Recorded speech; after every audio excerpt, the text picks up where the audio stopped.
নমস্কার, আমি রূপসী হালদার। আজকে পড়ছি অবরুদ্ধ নিশীথ। লেখনীতে রয়েছেন তেজস্মিতা মুর্তজা। পর্ব ৭৪ দ্বিতীয়াংশ। ১৫ মিনিট চলার পর গাড়ি এসে থামলো একটা পুরনো একতলা বাড়ির সম্মুখে। গাড়ির ভোঁতা আওয়াজে পেট গুলিয়ে আসছিল। ঘরে ঢুকে আদব কায়দাকে ছুটি দিয়ে সে দ্রুত বসে পড়ল সোফার উপরে। ঘরের ৪ জন পুরুষ, অন্তু এক সোফায় আলাদা হেলান দিয়ে বসা। একজন নারী পর্দার আড়াল থেকে একটি ছোট্ট মেয়েকে দিয়ে চা নাস্তা পাঠালো। আনসারি মোল্লা সাহেব অন্তুকে জিজ্ঞেস করলেন, তুমি অসুস্থ মা? না চাচা, আল্লাহর রহমতে ঠিক আছি। আপনি ভালো তো? আল্লাহ রেখেছেন, চোখ দেখে মনে হচ্ছে তুমি অসুস্থ। মুরসেলিনের খবর কি? কিছু বলেছে তোমাকে? সে আর মুক্তির আশা করে না, শুধু আপনারা বাচ্চাদের মুক্ত করুন, এই চাওয়া তার। আমি যতটুকু বুঝেছি। একটা কথা জিজ্ঞাসা করব, যদি কিছু মনে না করো? বলুন চাচা। তোমার আগে যতবারই দেখছি বোরকা পরো নেই, আজকে নিরাপত্তার জন্য আমাদের সাহায্য করতে গিয়ে কি তোমার কোনো অসুবিধা হচ্ছে না তো? অন্তুর ভেতরে এক তিক্ত অনুভূতি জন্মালো। সে তা গেলে প্রসঙ্গ বদলে ফেলল। বাচ্চাদেরকে ওই জাহান্নাম থেকে মুক্ত করতে আর একজন সাহায্য করবে বলেছে। ঠিক সাহায্য নয়, বরং তিনি আমার উদ্দেশ্য ধরে ফেলেছিলেন। কিন্তু তিনি চান বাচ্চাগুলো মায়ের কোলে ফিরুক। কে সে? একজন উকিল, ওদের লোক। কিন্তু আটকে উঠল সবাই। অন্তু আশ্বাস দিল, চিন্তা করবেন না, আপনাদের ব্যাপারে ওনাকে কিচ্ছু বলিনি, বলবও না। উনি শুধু জানেন আমি বাচ্চাদের মুক্তি চাই, কিন্তু কি করছি সে সম্বন্ধে তেমন জানানো হয়নি। উনি চান মুরসালিন নিজেও ওদের কাছে হার স্বীকার করে মুক্ত হোক। মুরসালিন মোহনের সঙ্গে কেমন অন্যরকম বোঝাপড়া রয়েছে ওনার। মুরসালিন কি বলে এই ব্যাপারে? আপনারা আমার চেয়ে মুরসালিন মোহনকে ভালো চেনেন। এতদিন বেঁচে আছে আল্লাহর শুকরিয়া। কি হালে রেখেছে ওরে কে জানে। হতে পারে আঘাত থেকে কাবু করেছে। পারেনি। তাছাড়া হামজা কখনোই কোনো শর্তেই মুরসালিনকে জীবিত ছাড়বে না। হামজা ঝুঁকি জিইয়ে রাখে না। মুরসালিন মহান আবার মুক্ত হয়ে তার পেছনে লাগবে। তার সাধের তৈরি জাহান্নাম ভেঙে ফেলতে চাইবে। এরকম সুযোগ হামজা কাউকে দেবে না। কিছুক্ষণ নীরবতার পর আনসারি সাহেব বললেন, তোমার উকিল ওদের লোক, তবু তোমাকে সাহায্য করছে কেন? এর পেছনে কোনো অন্যরকম কোনো কারণ নেই তো? থাকলে বা ততদিনে আমি সব কিছু অন্যরকম করে ফেলতে চাই। তা কেমনে করবা? কত বলি, এত কুরবানি হয়ে যাচ্ছে। তোমার মতন মেয়ে আমাদের সাহায্য করতে এসে বিপদে পড়লে আমি খুব অপরাধী হয়ে যাব যে মালিকের কাছে। সাবধানে থেকো। অন্তু মনে মনে বলল, উল্টো আপনি আমাকে ক্ষমা করবেন চাচা। আমি বরং আপনাদেরকে ব্যবহার করছি। এই খেলার শেষ দেখা আমার একার পক্ষে সম্ভব নয়। আমি আপনার মতো অমন ওদের কোনো বিরোধীকে যানবাহন হিসেবে ব্যবহার করতে পারি ওদের ধ্বংসের পথে। কিন্তু স্থির বসে থাকা জোয়ান লোকটির দিকে ফিরল। আমার আন্দাজ সঠিক হলে আপনি পুলিশ অফিসার? লোকটা মাথা নাড়ালো। আপনার আন্দাজ সঠিক, এবং আমি ক্রিমিনাল ইনভেস্টিগেটর ডিপার্টমেন্টের সিআইডি থেকে রৌফ কায়সার। আপনি কেন সাহায্য করতে চান আমাকে? আপনারও কি জয়ে আমির ও হামজার সহযোদ্ধা আমার জানা মতে? শোককটা খাঁচা মূল্য অন্তু। বর্তমান সরকার যতদিন পুরো এই আমলের প্রশাসনকে কিনে ফেলতে সময় নেবে, সেই পর্যন্ত আমার মতো কিছু বিরোধী থাকবে।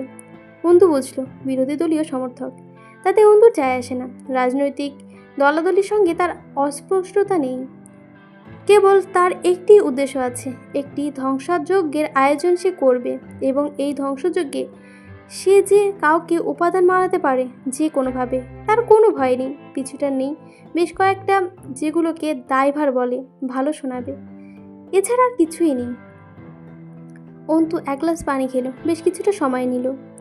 এরপর বলল, আমি আপনাকে আজ জয় ও হামজার অপরাধ জীবনের বিশেষ একাংশের ফিরিস্তি দেব, কিন্তু তার আগে আমার একটা শর্ত রয়েছে। কি শর্ত? এভাবে নয়। এই শর্ত পূরণে আপনারা বেঁকে বসার চান্স রয়েছে সিংহভাগ, কিন্তু তা হলে আমার চলবে না, বরং আপনি আমার শর্ত মেনে নেবেন। এই শর্তে আমি আপনাকে সেই ফিরিস্তি শোনাবো। বেশ কিছুক্ষণ চুপ করে রইল রৌফ। উচ্চ লম্বা কালো চেহারা, গায়ের রং কালো হলেও চেহারার গঠন ভালো। চোখ দুটো গভীর, মুখের ভঙ্গিমা একটু কঠিন। সে অন্তুকে দেখল পর্যবেক্ষণের সাথে। অন্তু এতে আশ্বস্ত হলো। এই খেলায় একটু চাতুর লোকিতা চাই, সরলদের কোনো জায়গা নেই এখানে। বলুন আপনার শর্ত, শোনা যাক। অন্তু বলল, জয়ামিরের যে কোনো একটা পাপের শাস্তি মৃত্যুদণ্ড হতে পারে, কিন্তু আপনি তার পাপাচারের গোটা অধ্যায় জেনেও তাকে মৃত্যুদণ্ডের দণ্ডিত করতে পারবেন না। তাচ্ছিল্য করে হেসে ফেলল রৌফ। কি আশ্চর্য ম্যাডাম, আমি আইনের কাছে দায়বদ্ধ, অথচ আপনি তো আমাকে কথায় কথায় আমাকে কাস্টমাইজ করে ফেলছেন। আপনি আমাকে যে তথ্য দেবেন তার জন্য আবশ্যক ধন্যবাদ, কিন্তু আপনাকে আইনের কাস্টমাইজ করার বিষয়টা হাস্যকর। তার আগে আমি কারণ জানতে চাইব। অন্তু চোখ দুটো মেরে হেলান দিল একটুখানি। কারো প্রেমিককে তার প্রেমিকার সঙ্গে মিলিয়ে দেওয়ার পিয়ন হিসেবে আমি আপনি এই যুক্তি করতে বসিনি এখানে, বরং আমি অপ্রয়োজন অযুক্ত কথা বলার জন্যই এতদূর বয়ে আসিনি অফিসার। রৌফ কপাল জড়িয়ে এলো। কে প্রেমিক? জয়ামির, এবং তার পুরনো প্রেমিকা হলো মৃত্যু। সে নির্দিষ্ট একটা সময় অবধি বাঁচতে চায়, কেননা তার পিছু কাজ রয়ে গেছে। তা ফুরালেই সে সেই পথ দিয়ে এগিয়ে যাবে যেখানে তার মৃত্যু অবধারিত। তা কেমন হতে পারে? সে তার কোনো শিকারের সামনে বুক পেতে দেবে, কিংবা আইনের সামনে পড়ে গেলে আইনের সামনেই। তার কারণ? বেশ কয়েকটা কারণ রয়েছে। কী কারণ? প্রথমত, সে জীবনকে ভয় পায় না। মৃত্যু তার জীবনের একমাত্র মুক্ততা। দ্বিতীয়ত, সে কোনো শিকারের হাতে প্রাণ দিতে চায়, যেন সে একটা প্রমাণ করার মাধ্যমে হাসতে হাসতে মরতে পারে যে কোনো শিকারই তার মতো এক একটা প্রতিরোধক পরায়ণ হিংস্র পাপী জয়ামির হয়ে ওঠে, যেমনটা সে হয়ে উঠেছিল। তৃতীয়ত, সে বন্দিত্বকে ঘৃণা করে। আইনের হাতে আত্মসমর্পণ করে বন্দী হবার বদলে সে আবশ্যক শখের সঙ্গে বুলেটের সামনে বুক মেলে দিতে পারবে, যেটা কোনো মূল্যেই হতে দেওয়া যাবে না। Wait. Second time, what you said? I won't be God that again. What do you mean? Antu গভীর করে শ্বাস টানল। সে নিজেকে তুলে ধরতে চায়। সে প্রমাণ করতে চায় যে কোনো শিকার একবার সুযোগ ও প্রাণ ফিরে পেলে শিকারী হয়ে ওঠে, ঠিক তার মতো। আর একটা পাপ নয়, এটা হলো প্রতিক্রিয়া। রৌফ চায়ের কাপটা হাতে ধরে অনেকটা সময় চুপ করে বসে রইল। অন্তুর চোখের সামনে সিনেমার পর্দার মতো ভেসে উঠল। অন্তুকে অপদস্থ করার সময় সেদিন জয় তাদের বাড়িতে এসেছিল। রাবেয়া ঘেন্নার মুখ ফিরিয়ে নিয়েছিলেন। জয় তখন হেসে বলেছিল, সবাই স্বার্থপর, দেখেছেন? আগেবার এসেছিলাম আমি এতিম বলে আপনি নিজেকে আম্মা ডাকতে বলেছিলেন। এবার যাই একটু ক্ষতি করেছি আর কথাই বলছেন না, অথচ এখনও কিন্তু আমি জয়ামির, সেই এতিমই আছি। নাকি এখন বাপ মা বেঁচে উঠেছে আমার? অন্তু সেদিন বুঝে গিয়েছিল জয়ের চিন্তাধারাকে। এরপর সে শুধু তার আন্দাজ প্রমাণ করেছে এবং জয়কে জানতে জানতে জয়ের জমিনের মতোই করে ফেলেছে। আপনার কাছে ওদের অপরাধের কেমন তথ্য রয়েছে? শুধু তথ্য নাকি প্রমাণও? প্রমাণে পরে আসছি, সাক্ষ্য দিতে শুরু করি।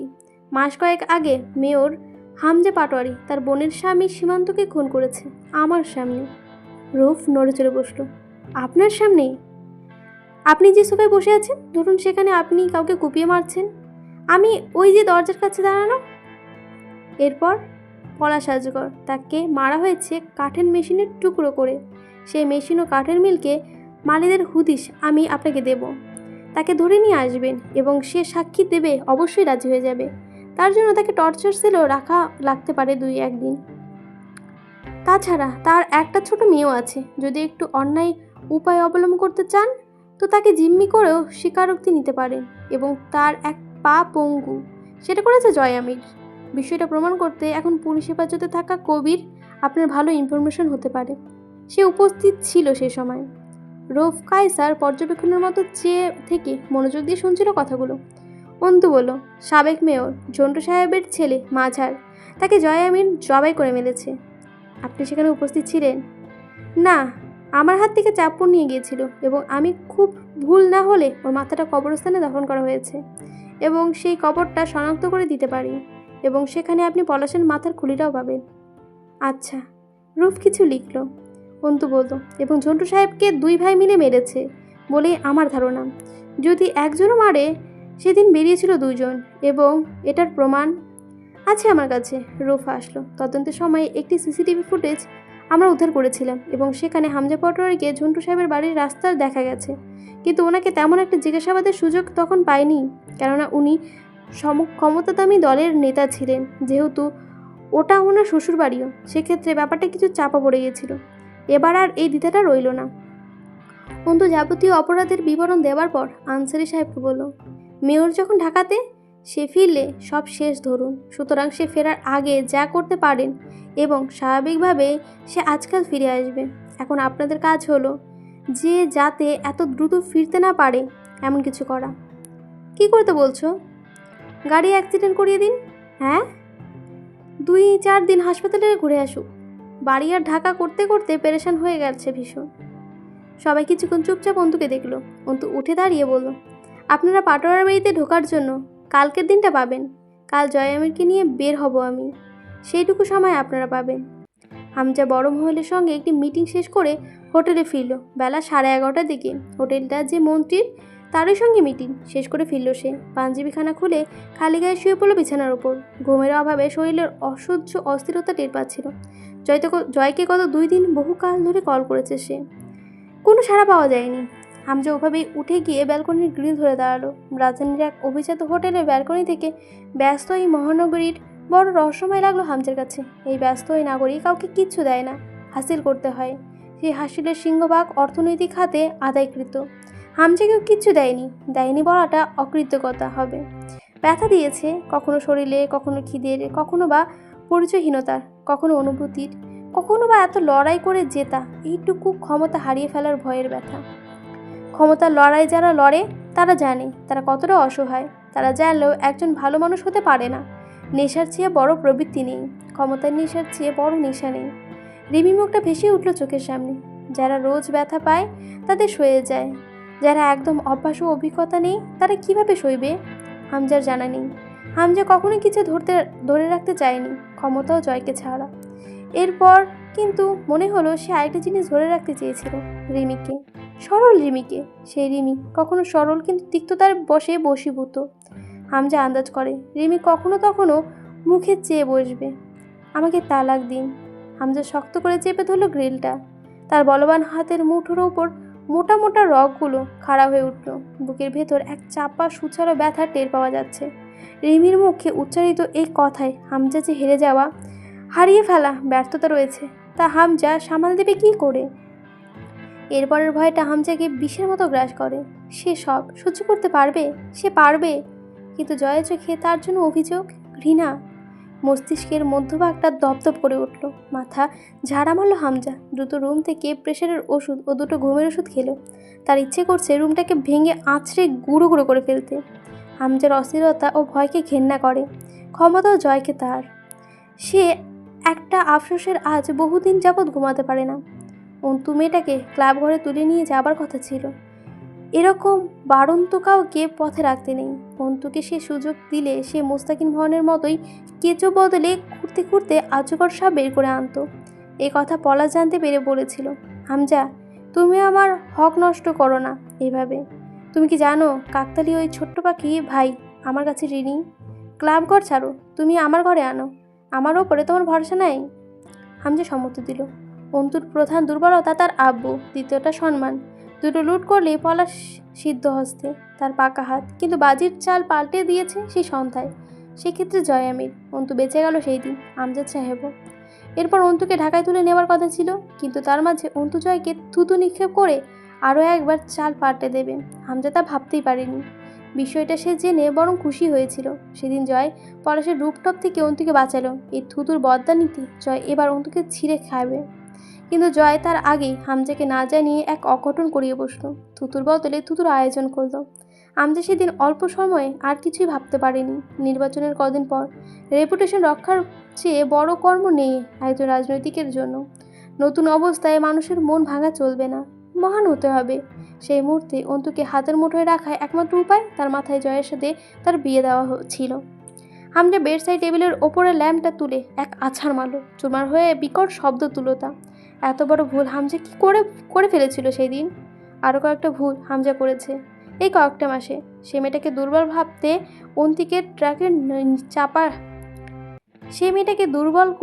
অন্তিকে ট্রাকের চাকার নিচে পিষে ফেলেছে, পরিবারকে উচ্ছেদ করে ছেড়েছে। কিন্তু যেদি মেয়েটাকে জবাই দেওয়ার জন্য সঠিক কাজটা সে করেনি। এবং সবচেয়ে বড় ভুল করেছে, সে জয়কে মেয়েটার কাছে ছেড়ে রেখেছে। এবং পেছনে অন্তুর একটা চাল বোধহয় খেটেছিল। অন্তুর সাথে জয়ের সম্পর্ক এত বিশ্রী ও বিরোধী ছিল যে হামজার কখনই খেয়ালই আসেনি। ওই মেয়েটার ওপর জয় নিজেকে হারাতেই পারে কোনো একদিন। রোজ মারধর, চেঁচামেচি, বৈক্ষাপিক বাক বিতঙ্গটা, বোকা বোকা উত্তেজনা, হামজা যেন বিভ্রান্ত হয়ে উঠেছিল। হামজা বিছানা চাদর চেপে ধরে মেঝেতে হাঁটু গেড়ে বসলো। ইচ্ছে করছে হাতুড়ি দিয়ে মাথার উপর এক বাড়ি মেরে সবটা থামিয়ে দিতে। দরজা নক করলো। একজন সার্ভিস বয় এসেছে, সাথে একটি মেয়ে। মুখে সাজগোজ, শাড়ি পরার ধরন, ব্লাউজ থেকে বুঝে ফেলার হামজা মেয়েটা কে। সার্ভিস বয় খুব বিনয়ের সাথে বলল, স্যার আপনার ড্রিঙ্ক ভেতরে রাখবো? হামজা হেঁটে এসে বিছানায় বসে আরেকটা সিগারেট ধরিয়ে বলল, রাখো। সার্ভিস বয় মদের বোতল রেখেও দাঁড়িয়ে আছে দেখে বলল, কিছু বলবেন? স্যার, একটু লাজুক হেসে ছেলেটা, ম্যানেজারের স্যার ওকে পাঠিয়েছে আপনার সেবার জন্য। একা আছেন, একটু সঙ্গ দরকার হতে পারে। আমাদেরকে আপনার স্পেশাল সেবার জন্য দেওয়া হয়েছে ওপর থেকে একে। হামজা অবহেলার দৃষ্টি মেলে একবার দেখলো মেয়েটার দিকে। আসল চেহারা বোঝার উপায় নেই, এত গাঢ় সাজ সেজেছে। হামজা মনে মনে বকে উঠল, খানকি সাজছে কত! সোহাগ ভরা সাজের উফ, এত বাজে একটা ভাষা আছে, গালিটা স্কিপ করলাম। এক কাজে সেজে আসার কোনো কারণ খুঁজে পেল না সে। বিয়ের পর আর কখনো অন্য নারীকে ছোঁয়া হয়নি। আজ বিরহ, মনের অস্তিত্ব যন্ত্রণা, অথবা কোনোদিনই রিমির সঙ্গ ছাড়া থাকার ফলে পুরুষ উত্তেজনা হোক, হামজার ভেতরে এক প্রকার আবেগ জাগলো। মদ ও নারীশক্ত এই মুহূর্তে খুব দরকার। ছেলেটাকে চলে যেতে ইশারা করে মেয়েটাকে কাছে রাখলো। মেয়েটা দরজায় আটকে এসে নিজেকে লুটিয়ে হামজার পায়ের কাছে বসলো। হামজা হাঁটুর ওপর কবজি রেখে ঝুঁকে বসে, এক আঙ্গুলে থুতনিটা তুলে ধরে চেহারাটা দেখে। খারাপ না, তবে মেকআপের ওপর দিয়ে 2-4টে ব্রণ দেখা যাচ্ছে। মেয়েটা এক দৃষ্টিতে হামজার ফুলে থাকা বুক, শক্ত পেট ও বাহুর পেশি দেখছিল। শেষ অবধি আচমকা শ্যামলা বলিষ্ঠ বুকে কালো কুচকুচে লোমের ওপর হাত রাখলো। হামলা চাচ্ছিল হাসে, তার ভেতর থেকে আগ্রহ কমে আসছে। সে মেয়ে লোকের পছন্দ করে না। মেয়ে মানুষ হবে লাজুক, পুরুষের সংস্পর্শে কুঁচকে উঠবে এমন নারীকে ছুতে পুরুষ দেহ ব্যাকুল হয়। নড়াচড়ার মধ্যে মাঝে ইচ্ছাকৃত বুকের কাপড় ফেলে দিল মেয়েটা। হামজা দেখলো, কয়েকবার মুখে আঙুল নাড়লো। রাগ মাথা চাড়া উঠছে। যতবারে মেয়েটার দিকে চাইছে, তার ভেতরটা আবেদন করছে, যেন চোখ দুটো রিমির লজ্জায় লাল হয়ে যাওয়া মুখপানা দেখতে পায়। তা না পেয়ে ভেতর রাগ ও যন্ত্রণা বেড়ে অসহ্য পর্যায়ে চলে গেল। তার এই 34 বছরের জীবনে এই শূন্যতায় বোঝা সে বয়নি আগে। তার বাপ হবার ছিল, তার একজন স্বামী হবার ছিল, সে নিজের একটা পরিবার চেয়েছে, যা তার কোনোদিনই নেই। হামজা মনে পড়ল, সে পরিচয়হীন হয়ে মরতে চলেছে। তারও জয়ের মতো আগে পিছিয়ে কেউ নেই, রিমি থাকতে দেয়নি। বুকটা কেমন মুচড়ে উঠল, হৃদয়স্পর্শীতে টান হলো। সে কি সব হারাতে চলেছে? জয়, রিমি, সন্তান, ক্ষমতা। চোখ বুঝে নিজের বুক থেকে মেয়েটার হাত সরিয়ে শান্ত হিংস্র গলায় বলল, আউট। মেয়েটা বুঝতে পারলো না যে হামজার চোখ খুলল। মেয়েটা আতকে উঠল, লাল টকটক করছে হামজার 2 চোখের শিরা। গম্ভীর দাড়ি, গোফওয়ালা মুখ, রক্তলাল চোখে চেয়ে হাত ছড়িয়ে নিল মেয়েটা। হামজা বলল, যাবার সময় দরজার নব লক করে যাবে। মেয়েটার চোখে হতাশা। সে যেন শুধু পয়সার জন্য নয়, হামজার মতো পুরুষের সঙ্গ পেতেই চেয়েছে আজ হামজাকে দেখার পর। ভয় পেয়ে মেয়েটা চলে যাবার পর হামজা মদের বোতল খুলে বসলো। সে বহুদিন পর এত মদ একবারে বসে পান করেনি। তার মাথায় একটা চিন্তা এলো, সে যেমন নিজের সন্তান ও স্ত্রী বিরহে এমন জঘন্যভাবে কাতর হয়ে পড়েছে, সে হামজা তার মতো পাথরের ভেতরে প্রাণ নেই পাওয়া আজ প্রাণ এত ভুল করছি যে কেন। সে হামজা তার মতো পাথরের ভেতরে প্রাণ টের পাওয়া যায় আজকাল, যেখানে জয় কি করে সামলাবে নিজেকে। ছটফট করে উঠল হামজা, অসম্ভব। এদিকের কাজ অতি শীঘ্রই সেরে তাকে দিনাজপুরে ফিরতে হবে। জয়ের জীবনে কোনো পিছুটান থাকতে পারে না। হামজা রাখবে না, জয়কে সে ধ্বংস হতে দেবে না। তার কলিজার এক টুকরা জয়, চোখের সামনে জয়কে হেরে যেতে দেখা হামজার কাছে মৃত্যু সম। কল বেজে উঠল, এমপি মন্ডল সাহেবের কল। তিনি জানালেন কামরুল আর বড় করে খুন হয়েছে, বাপ্পি আর রবিউল গুরুতর আহত বুলেট আঘাতে। হামজার মস্তিষ্ক এমন সময় এমন সংবাদ গ্রহণ করতে পারেনি। অনেকক্ষণ মদের বোতলটা হাতে চেপে ধরে নির্বিকার বসে রইল হামজা। বড় করে কি হয়েছে? তার অনুপস্থিতিতে তার একটা সম্ভাব্য দৃশ্য ফুটে উঠল হামজার চোখের সামনে। একটা গভীর করে শ্বাস টেনে চোখ বুজে বসে রইল মিনিট খানেক, দম ছেড়ে তাকালো। এরপর জয়কে কল করলো। 3বারও কল রিসিভ করলো না জয়। অন্তু জয়কে ভার্সিটিতে নামিয়ে দিয়ে আর কারাগারে গেল না। ক্লাবে গিয়ে কয়েকজনকে বলল, ভার্সিটির আশেপাশে থাকবি, তোদের ভাবি বের হলে রিক্সা ধরে দিয়ে পেছন পেছন এসে বাড়িতে ঢুকিয়ে দিবি। এরপর 6-7 জনকে সাথে নিয়ে কুষ্টিয়া গাড়ি বাসে উঠল। দিনাজপুর থেকে কুষ্টিয়া কম বেশি 8 ঘন্টার পথ। রাত 8টা বাজবে সেখানে পৌঁছাতে। গাড়ি যখন গ্রামের সড়ক দিয়ে চলছিল, রাস্তা দুধারে ফসল জমি, বাসের জানলা দিয়ে আসা সনসনে বাতাস। জয় সে চলমান প্রকৃতির দিকে তাকিয়ে গেয়ে উঠল, কাগজের ফুলে কপু ভ্রম আসে না, মরা গাছে কখনো ফুল ফোটে না, কলমের কালি যদি যায় শুকিয়ে, জীবনের খাতা শূন্য থেকে যায়, আমি লিখবো কোথায়? তার ফোন বাজছে, 3বার বেজে গেল। হামজার কল। তার ধরতে ইচ্ছে করলো না। এটা এক ধরনের ব্যথা। এই ব্যথার নাম জানে না জয়। এই যে সব রকমের ব্যথাকে ছাড়িয়ে ওঠা এই ব্যথাটা, এটার উৎপত্তি মুরসালিনের একটা বাক্য। সে তার একমাত্র অবলম্বনের প্রতি সন্দেহহীন। এই দ্বিধা তার ও হামজার মাঝে আসার ছিল না। ব্যথাটার রিংয়ের আওয়াজের সাথে পাল্লা দিয়ে বাড়ছিল। 24বার রিসিভ করে চুপ করলো। হামজা বলল, কামরুলকে কে মেরেছে জয়? কে মারবে আমি ছাড়া? তুই মেরেছিস? আর কে মারার আছে? কেন? বাড়াবাড়ি করছিল। মারার উদ্দেশ্য গুলি করিনি, কিন্তু জায়গা মতো লাগছে, টপকে গেছে। আমার দোষ নেই কোনো। বাপ্পি আর রবিউল? কথাটা পুরো হবার আগে জয় কলটা কেটে ফোন বন্ধ করে দিল। এখন জিজ্ঞাসা করবে, কোথায় তুই? জয়ের কাছে জবাব নেই। সে হামজার সাথে এভাবে কথা বলতে চায় না। রাত 8:30টার দিকে মার্জিয়ার বাপের বাড়ির 7টা অজান্ত যুবক ঢুকলো। বাড়ির লোকজনের হাতে কেজি 5 মিষ্টি ধরিয়ে দিল। জয় চারিদিকে দেখলো একবার। 2টো ঘর, দালান, ওপরে টিনের চাল, 2টো ছাপড়া টিনের বেড়াওয়ালা ঘর, তার মধ্যে একটা রান্নাঘর বোধ হয়। মার্জিয়া বারান্দায় হাঁটছিল উঁচু পেটটা নিয়ে। জয়কে দেখে তার ভেতরটা কেঁপে উঠল, ঘেন্নায় ভরে এলো বুকটা। জয়কে সবার প্রশ্ন করলো, কে তুমি? জয় বেহার মতো হেসে মার্জিয়ার দিকে ইশারা করে তুলি বাজালো, এই তো ভাবি। কি যেন নাম? ধ্যাত শালার, বয়স হচ্ছে তো, স্মৃতিশক্তি দুর্বল হয়ে আসছে। মার্জিয়া ভাবি। ওনার ননদের একমাত্র স্বামী আমি, জয় আমির। শাশুড়ি আর ভাবির সাথে দেখা করতে আসলাম। আপনারা খুশি হননি তো? খবরদার হবেন না। আমি একটু কুফা মানে অশুভ আছি। হি হি। ভালো আছেন ভাবি? মার্জিয়া আতঙ্কিত চোখে চেয়ে রইল। এমন ধরনের এক তাণ্ডব 5 বছর আগে একবার এসেছিল বাড়িতে, তারপর আর জীবন বদলে গেছে। ভাবি, আরমিনের আম্মা কই? কোন ঘরে থাকেন উনি? রাবেয়া হলদে লাইটের আলোয় চশমা চুকিয়ে দিয়ে নিচু জলচকির ওপর বসে কাঁথা সেলাই করছিল। জয় জুতো পায়ে ঘরে উঠে গিয়ে ওনার সামনে বিছিয়ে রাখা কাঁথার ওপর বসলো। রাবেয়া চমকে উঠলেন জয়কে দেখে। ওর এই বাড়ি চিনে আসার কথা নয়। জয়ের মুখে সেই চঞ্চল্য হাসি। পর্বটা এখানে শেষ হয়ে গেছে। কেমন হয়েছে অবশ্যই জানাবেন। ভালো লাগলে অবশ্যই লাইক করবেন ও সাবস্ক্রাইব করে দেবেন। আসছি আজকে। ধন্যবাদ।